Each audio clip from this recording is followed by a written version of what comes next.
नमस्कार दोस्तों। आज हम बात करेंगे हिंदू दर्शन, हिंदू विवाह व्यवस्था और हिंदू विवाह व्यवस्था में जो कुठाराघात किया गया, हिंदू दर्शन से छेड़छाड़ की गई मॉडर्निटी के नाम पर, उन पर हम चिंता जाहिर करेंगे आज। हिंदू दर्शन में अगर हम विवाह एक बहुत ही पवित्र व्यवस्था माना जाता है और 16 संस्कारों में एक सबसे बड़ी और सबसे जो सामाजिक मान्यता वाली बात अगर मैं करूं तो सबसे एक बड़ी सामाजिक मान्यता वाली व्यवस्था या संस्कार को विवाह संस्कार के रूप में हम जानते हैं। सनातन की जब हम बात करेंगे तो वहाँ पर एक बहुत ही सुंदर पंक्ति आती है, धर्म जोड़ता है तोड़ता नहीं। तो सनातन में जोड़ने की बात तो कही गई है, लेकिन किसी भी चीज़ को तोड़ने की बात नहीं कही गई है। और संस्कारों को तो बिल्कुल तोड़ने की बात नहीं कही जा सकती है। तो इसीलिए सनातन में विवाह को जोड़ने की व्यवस्था तो लाई गई, लेकिन विवाह को तोड़ने की व्यवस्था को नहीं लाया गया। दर्शन में कभी नहीं मिलता है ये। जैसे कि सनातन धर्म में जब विवाह होता है तो दो व्यक्तियों का नहीं, परस्पर दो घरों का विवाह, दो परिवारों का विवाह माना जाता है, क्योंकि चाहे स्त्री हो या पुरुष हो, उसको दोनों ही परिवारों की मान मर्यादा, कुल की लाज लज्जा, सबका उसको समर्थन करना पड़ता है। संस्कार जोड़ते समय तो हम इन चीज़ों का बहुत ख्याल रखते हैं। इनकी विवाह जब हम कर रहे होते हैं तो इनका बहुत ख्याल हम रखते हैं, और विवाह के दौरान जितनी भी प्रक्रियाएं होती हैं उन प्रक्रियाओं में हम धर्म को विशिष्ट रूप से जगह देते हैं।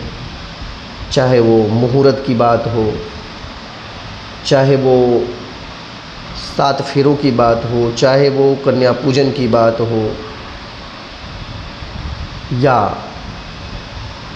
सिंदूर दान की बात हो, या 7 वचनों की बात हो, उनको हम बाकायदे ईश्वर को, देवताओं को, घर परिवार को साक्षी मान करके हम विवाह प्रक्रिया से गुजरते हैं, यानी कि जोड़ने का काम कर रहे हैं। दो व्यक्तियों में परस्पर एक सामंजस्य जोड़ने का, सामाजिक और धार्मिक रूप से उन्हें साथ लाने के लिए हम जोड़ने का प्रयास कर रहे हैं। चलिए ठीक है, व्यवस्था तो ठीक है, लेकिन जब व्यवस्था जुड़ गई और देवी देवताओं के सामने व्यवस्था जुड़ गई, तो फिर उस व्यवस्था को समाप्त हम कैसे कर सकते हैं? या भारत का जो एक मनुष्य द्वारा लिखा गया संविधान है, या इंडियन पीनल कोड के तहत हिंदू दर्शन में डिवोर्स की प्रक्रिया है, वो क्या दो व्यक्तियों के परस्पर जो उनके बीच में एक रिश्ता देवी देवताओं के समक्ष सौगंध लेकर के, साक्षी मान करके किया गया था, क्या उसे तोड़ा जा सकता है? प्रश्न उठता है कि उनके बीच में सामंजस्य नहीं बैठ रहा है, तो उसे समाप्त कर देना चाहिए सामाजिक तौर पर। चलिए ठीक है, मैंने मान लिया कि सामाजिक तौर पर मैं प्रश्न फिर बात उठा रहा हूँ, सामाजिक तौर पर तो यह व्यवस्था, चलिए ठीक है, मान लिया गया कि वो परस्पर अलग हो सकते हैं। लेकिन मैं पूछ रहा हूँ कि धार्मिक स्तर पर क्या वो पति पत्नी है कि नहीं है? क्योंकि धर्म तोड़ने की बात नहीं कह रहा, जोड़ने की बात कर रहा है, और धर्म में तोड़ने की व्यवस्था है ही नहीं। जब तोड़ने की व्यवस्था नहीं, तो यानी कि अगर वो सामाजिक रूप से पति पत्नी जैसा व्यवहार नहीं करते और अलग हो जाते हैं, तो क्या धार्मिक स्तर पर वो पति पत्नी है कि नहीं है? तो मैंने कुछ तर्कों का अध्ययन किया, धर्म का अध्ययन किया, तो उसमें मुझे मिला कि सनातन धर्म कभी भी व्यवस्था को तोड़ने के पीछे है ही नहीं। जब तोड़ने के पीछे है ही नहीं, ये प्रक्रिया है ही नहीं, तो यानी कि सामाजिक रूप से भले वो अलग दिख रहे हों, किसी भी देश के संविधान के अनुसार तो अलग हो गए हों, लेकिन धर्म के अनुसार वो एक ही है। धर्म के अनुसार वो अलग नहीं हुए हैं। यानी कि अगर वो चाहे स्त्री हो या पुरुष हो, दोनों ही अलग अलग यानी कि डिवोर्स के बाद पुनः कहीं दूसरी जगह विवाह कर रहे हैं तो धार्मिक रूप से अनर्थ कर रहे हैं। ध्यान रखिएगा, सामाजिक रूप से तो प्रक्रिया सही है, लेकिन धार्मिक रूप से वो अनर्थ कर रहे हैं। और मेरा प्रश्न उठता है, क्या भारत के जितने भी शंकराचार्य हैं या कथावाचक हैं, धर्माचार्य हैं, रामानंदाचार्य हैं, क्या वह इस व्यवस्था को नहीं जानते? अगर जानते हैं या उस समय जानते थे जब ये व्यवस्था हिंदू दर्शन पर थोपा जा रहा था, तो उन्होंने क्यों नहीं बोला? उन्होंने चाटुकारिता क्यों की? अगर उन्होंने इस प्रक्रिया में बोला होता तो आज हिंदू दर्शन की स्थिति ऐसी नहीं होती।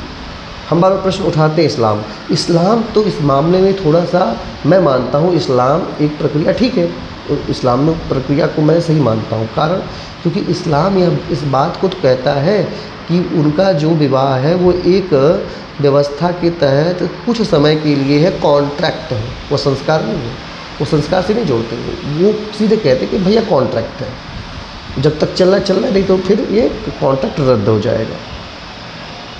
तो उनके यहाँ डिवोर्स है, जब चाहेंगे रद्द कर लेंगे। उनका धर्म कहता है कि भाई तो कॉन्ट्रैक्ट चला पाओ तो चलाओ, नहीं तो ख़त्म करो। तो उनके यहाँ डिवोर्स तो ठीक है। अब उनके डिवोर्स से हम प्रेरित होकर के अपने यहाँ डिवोर्स ला लें, और फिर डिवोर्स होने के बाद हम एक विवाह प्रक्रिया में चले जाए। देखिए, भारत में विधवा विवाह आया तो ये व्यवस्था ठीक थी, विधुर विवाह आया व्यवस्था ठीक थी। कारण क्योंकि जिस व्यक्ति से उसका विवाह हुआ वो व्यक्ति वर्तमान समय में, वर्तमान परिप्रेक्ष्य में इस धरा पर नहीं है, इस धरा पर वो है ही नहीं, जीवित ही नहीं है। तो उस प्रक्रिया में तो समझ में आ रहा है, चाहे स्त्री विवाह करे चाहे पुरुष विवाह करे, वहाँ तो समझ में आ रहा है। लेकिन पति पत्नी के जिंदा रहते अगर विवाह किया जा रहा है तो पूर्ण रूप से अधार्मिक है। धर्म उसको इजाज़त नहीं देता, धर्म उसकी मान्यता नहीं देता। लेकिन आज के परिवेश में सनातन व्यवस्था को चकनाचूर मॉडर्निटी के नाम पर किया गया, और हम सनातनी की एक बहुत ही अजीबोगरीब एक कह दिया जाए कि मान्यता हो गई है, या हम इतने ज़्यादा दब चुके हैं या इतनी ज़्यादा सहिष्णु हो गए हैं कि हमारे ऊपर कोई भी व्यवस्था अगर थोप दी जाती है तो हम उसे एकदम गाय की तरह स्वीकार कर लेते हैं। नहीं, ऐसा नहीं होना चाहिए। मेरा मानना है कि अगर विवाह को आप धार्मिक मानते हैं तो फिर विवाह तोड़ा नहीं जा सकता। अगर विवाह को आप सामाजिक मानते हैं तो उसे धर्म की कसम मत दिलाइए। फिर दो नाव पे मत चढ़िए, एक नाव पर चलिए, एक व्यवस्था को मानिए।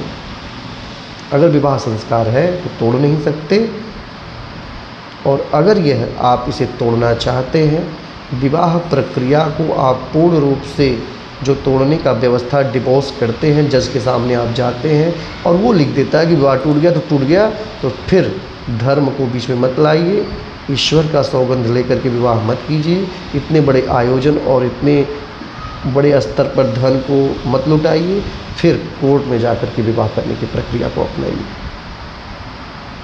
फिर आपके ऊपर धर्म का और व्यवस्था का कोई, मान्यता का कोई बाध्यता नहीं होगी। कम से कम अपने धर्म में आप विश्वास करते हैं तो पूर्ण रूप से उसे मानिए, और जिस व्यवस्था में आप पूर्ण रूप से विश्वस्त नहीं हैं या आपको ऐसा लगता है कि आप सर्वाइव नहीं कर सकते, तो फिर उससे हाथ जोड़ लीजिए। मेरा मानना है कि आप पूर्ण के भागीदार बनेंगे। लेकिन अगर आप धार्मिक रूप से विवाह करते हैं और संवैधानिक रूप से विवाह को तोड़ते हैं, तो मैं सिंपल सी बात कर रहा हूँ, उस समय आप सिर्फ और सिर्फ पाप कर्म की तरफ जा रहे हैं। क्योंकि धर्म किसी भी रूप में विवाह को तोड़ने की प्रक्रिया नहीं बताता है। तो आप धार्मिक रूप से विवाह करना छोड़ दीजिए, आप कोर्ट से विवाह कीजिए और कोर्ट से विवाह करके कोर्ट में उसको निपटा लीजिए। क्या दिक्कत है? व्यवस्था चलती रहेगी, इसमें कोई दिक्कत नहीं आएगा। लेकिन मेरा कहना है कि अगर आप धर्म के अनुसार विवाह प्रक्रिया में जाते हैं तो आप उसे धर्म के अनुसार ही निभाइए, उसमें अधार्मिक और सामाजिक कृत्यों को मत लेकर के आइए, क्योंकि इसको जब लेकर के आएंगे तो धर्म को गाली पड़ती है, व्यवस्था चरमरा जाती है, धर्म अर्थ से अनर्थ की तरफ जाने लगता है। और इस प्रक्रिया में सिर्फ व सिर्फ उस धर्म को, उस व्यवस्था को संचालित करने वाले या उस व्यवस्था से संचालित होने वाले जो भी व्यक्ति हैं, उनका व्यक्तित्व और उनका सामाजिक स्तर धीरे धीरे स्वयं ही समाप्त होने लगता है। इस पर आप एक बार मनन करिएगा, और अगर आप वीडियो देख रहे हैं तो इसे सब्सक्राइब कीजिए और इसे शेयर कीजिए। बहुत बहुत धन्यवाद। नमस्कार।